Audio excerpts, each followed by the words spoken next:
That little piece from Reston, and it's prefaced with something about Oswald's little green book, which in my close to 40 years of looking at this case, I know that's a whole other story in itself, I've never heard of Oswald's little green book, and I've never heard of a page that has a dagger through it saying these people must die.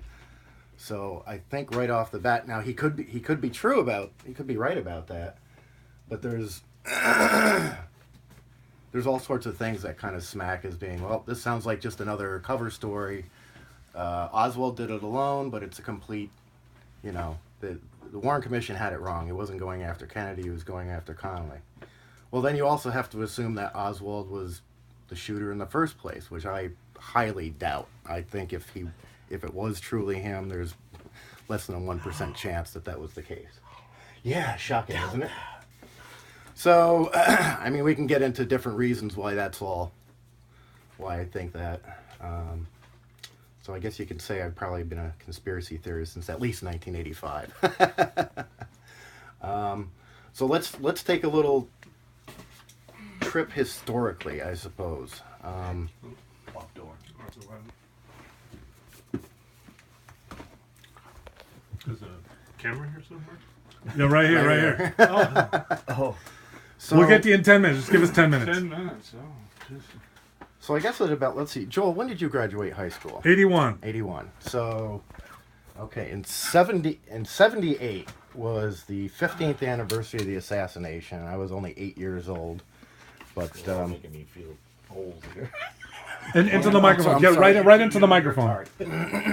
We're radio here. I'm trying to find the page. Anyways, I'd always taken an interest in this because it was like the big murder mystery, but, there was this murdered president, JFK, he was all great, but there was this big question about how he died and all that. And I remember distinctly, probably being about 8 years old, my dad saying, well, he did it himself, but some people think he was framed. I didn't even know what framed meant at the time, Joel. So, I don't know, I looked at magazine articles and things like that. Totally not finding what I need. Anyways, yeah, that's a couple of books. This one is by... Oop, I just lost the page. That's okay. This book right here, Bob Groden. Bob Groden is very well known. That looks like a Bob, what was that? The O'Reilly report, O'Reilly Factor. He's always talking about killing people. Yeah, the killing Lincoln, killing Reagan.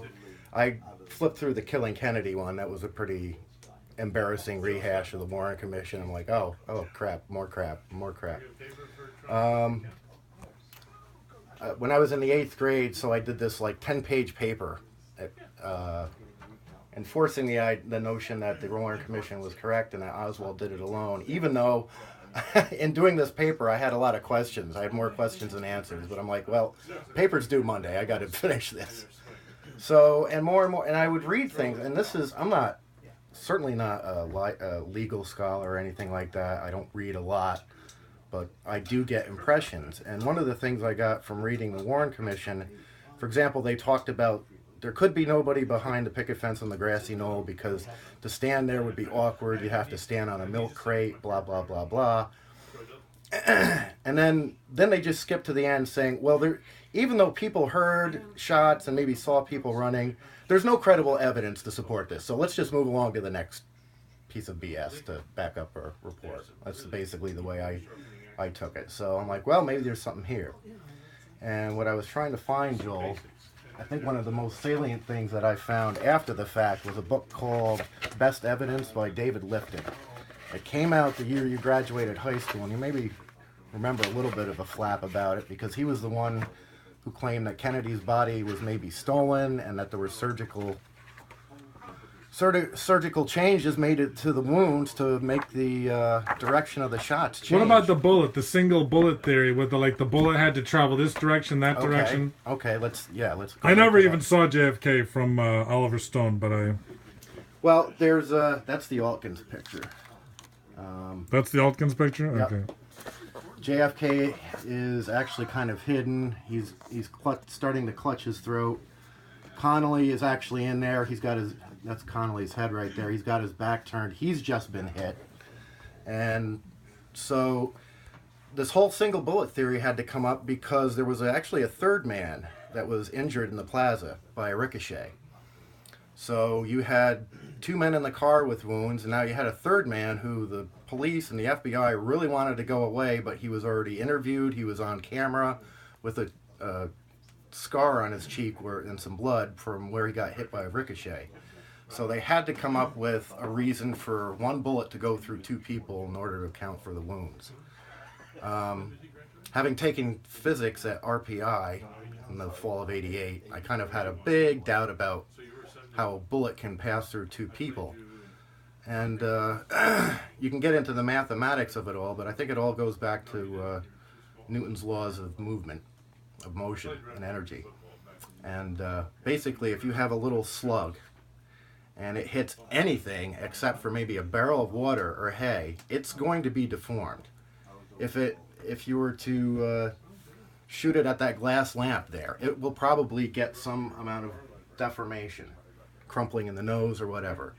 So this one bullet that supposedly went through Kennedy and Connolly is only slightly flattened, and you can get enough information from the bullet to tie it back to Oswald's gun, surprisingly.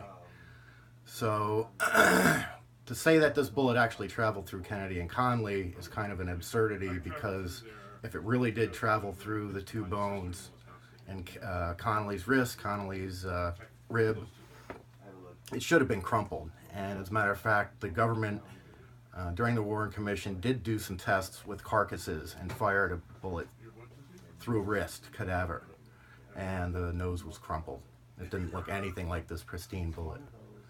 So does that kind of answer your question, Joel? Yes. Now you have your laptop here. What's going on here? These are pictures I took in Dallas on the 50th anniversary 3 years ago. And I think my computer just froze up. That's all right.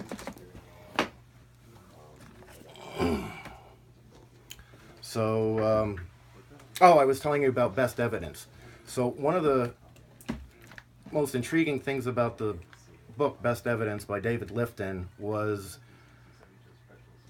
until that time, until about 1980, very few people had even seen the Zapruder film that was shot of the assassination. Some people might know that story. He was a dress manufacturer who worked in the next building. His secretary insisted that he bring his new camera to shoot films of the president because he was going by that day, and happened to shoot the most famous 26 seconds in film history. The film has been looked at over and over again, analyzed over and over again. There's so many different interpretations of that. We could take 4 hours just to talk about that one, Joel. So the main point of Lifton's book that nobody else had ever touched on was the testimony from all the doctors at Parkland Hospital. And the first doctors that saw him all saw a hole in the back of the head, which is completely indicative of a frontal headshot. Plus the hole that it was in the president. Which would have made it impossible for Lee Harvey Oswald to have shot it? Lee Harvey Oswald or anybody that's firing from the rear cannot make it cannot make a wound like that.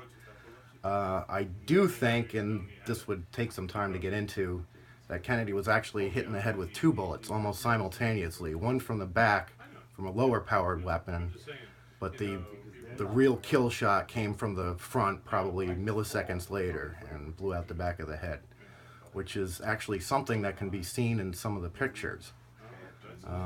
One of the interesting things about the Kennedy case is you would think with all the pictures and films, the Zapruder film, that, geez, there must be some smoking gun.